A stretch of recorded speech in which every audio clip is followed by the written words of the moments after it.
চাওঁতে চাওঁতে বহুত সময় হৈ গ'ল তোমাক নেদেখা। বহুতকেইটা নতুন অভ্যাস তুমি হয়তো আপোন কৰি ল'লা। আগৰ দৰে এতিয়া একো নাথাকিব। নাজানো এতিয়া তোমাৰ হেয়াৰ ষ্টাইল কেনেকুৱা ৰাখিছা। তুমি জানি সুখী হ'বা যে লাহে লাহে মই তোমাক পাহৰিব লৈছোঁ। তুমি কেনেকৈ হাঁহিছিলা, তোমাৰ মাত খাৰ, এই সকলোবোৰ পাহৰিব লৈছোঁ। আৰু এইকাৰণে মোৰ এটা বেলেগ ধৰণৰ ফিল হৈছে। হৃদয়ে বিচাৰে বেলেগ আৰু জীৱনটোৱে বিচাৰিছে বেলেগ। তোমাৰ ওচৰত ক্ষমাও খুজিব আছে। প্ৰথমতে বহুত বেছি কষ্ট হৈছিল। ইমান খং উঠিছিল যে তোমাৰ বাবে মুখৰ পৰা বহুত বেয়া কথা ওলাইছিল। কিন্তু এতিয়া মই ঠিকেই আছোঁ।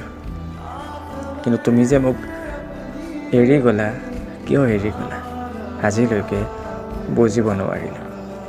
বাৰু বাদ দিয়া, কাৰণ যি হ'লেও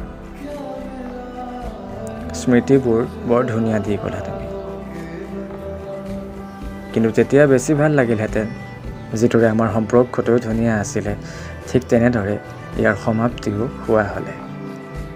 এতিয়াও কেতিয়াবা হঠাতে তোমালৈ মনত পৰি যায়। জেলেছটো আজিও হ'ব তোমাক আনৰ সৈতে দেখিলে। তুমি যিমান দূৰ গ'লেও অলপ হ'লেও মোৰ মাজত থাকিয়ে যাবা। বাকী নিজৰ কেয়াৰ ল'বা। আৰু তোমাৰ পচন্দৰ গানটো মই আজিও শুনো। নাজানো এতিয়া তুমি শুনানে নাই। তুমি দিয়া এই স্মৃতিবোৰৰ বাবে থেংক ইউ।